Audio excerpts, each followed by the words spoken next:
जब प्रहलाद ने देखा कि मेरे पिता का पेट फाड़े जा रहे, गुस्सा में थे ना भगवान। प्रहलाद सामने आ गए, बस अब ना ज्यादा करो, अब ज्यादा ना करो, मेरे पिताजी हैं, मुझे तकलीफ हो रही है, अब ज्यादा ना उन्हें सताओ।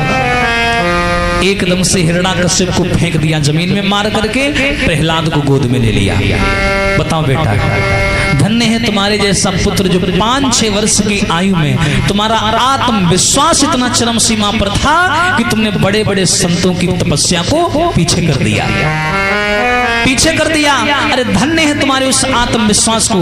ऐसा आत्मविश्वास 5-6 वर्ष के बालक में आ जाए तो कहना ही क्या, मानना पड़ेगा तुम्हें। वरदान मांगो, क्या चाहिए?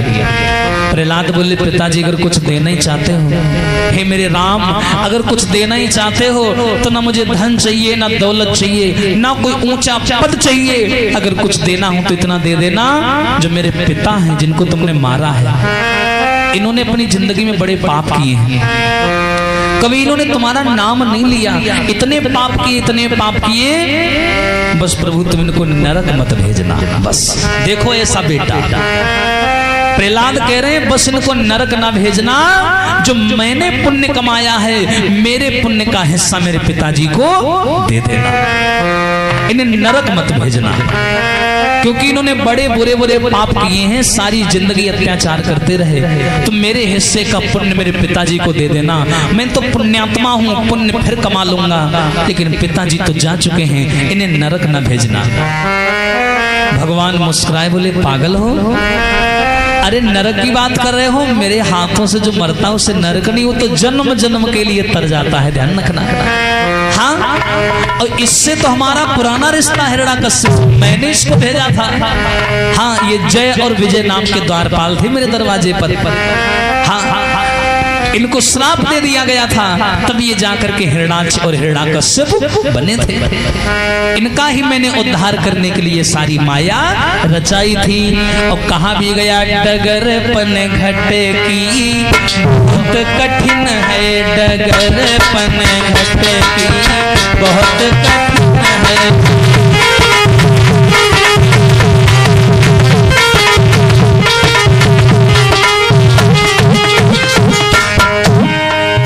हाँ भैया, डगरपन घट की अरे बहुत कठिन है, डगरपन घट की। हाँ भैया, एक बात और क्या, अरे लीला नट घट की बहुत कठिन है, लीला नट घट की बहुत कठिन है।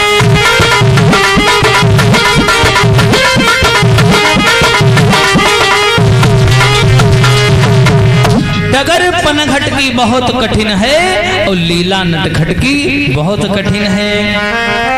प्रहलाद को वरदान देकर के भगवान चले गए, बोले जाओ, जब तक सूरज चांद रहेगा बेटा तेरा नाम रहेगा।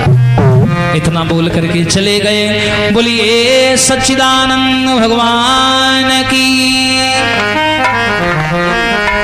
ऐसे हैं समाज के लोग भगवान। मैंने कहा ना कि भगवान कहता है कि मैं संपूर्ण जीवन अपने भक्तों के लिए अर्पण कर दूंगा, लेकिन भक्तों के अंदर भावना में वो ताकत होनी चाहिए कि वो मुझे अपने पास बुला ले। हाँ, अरे मैं तो बहुत कुछ कर दूंगा, पैर भी दबा दूंगा उसके, ताकत तो उसमें पैर दबाने की, कपड़े भी धो दूंगा। भगवान ने किया भी ऐसा। कब? भगवान हमेशा से करते चले आए। 56 व्यंजन खाने वाले राम सबरी के जूठे बेर खा जाते हैं।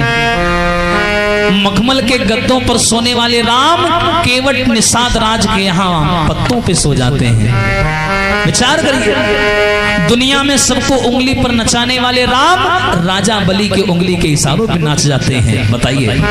हाँ, ऐसे हैं भगवान। और कहा भी जाता है क्या, लताओं में ब्रज की गुजारा करेंगे, गुजारा करेंगे, लताओं में ब्रज की गुजारा करेंगे, गुजारा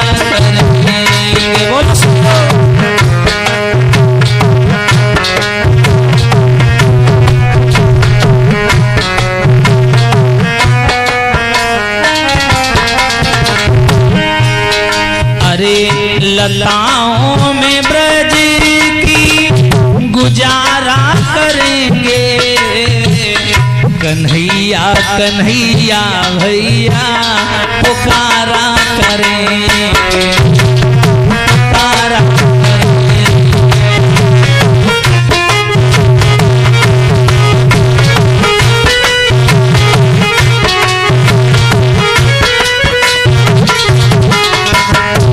भैया कन्हैया कन्हैया पुकारा करेंगे, लताओं में ब्रज की गुजारा करेंगे।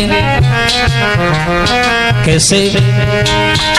अरे उन्होंने नचाया था, ध्यान से सुनना, ब्रह्मांड सारा उन्होंने नचाया था, ब्रह्मांड सारा उन्होंने नचाया था ब्रह्मांड सारा। लेकिन अगर हमारे अंदर भाव है, मगर अब उन्हें हम नचाया करेंगे, नचाया करेंगे।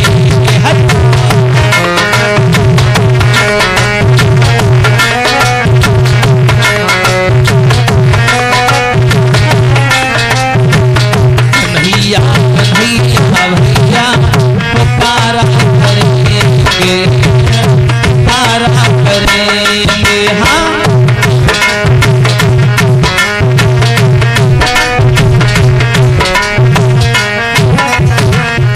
और कहीं तो मिलेंगे वो बांके बिहारी, कहीं तो मिलेंगे वो बांके बिहारी, चरणों को पकड़ के दबाया करेंगे, दबाया करेंगे।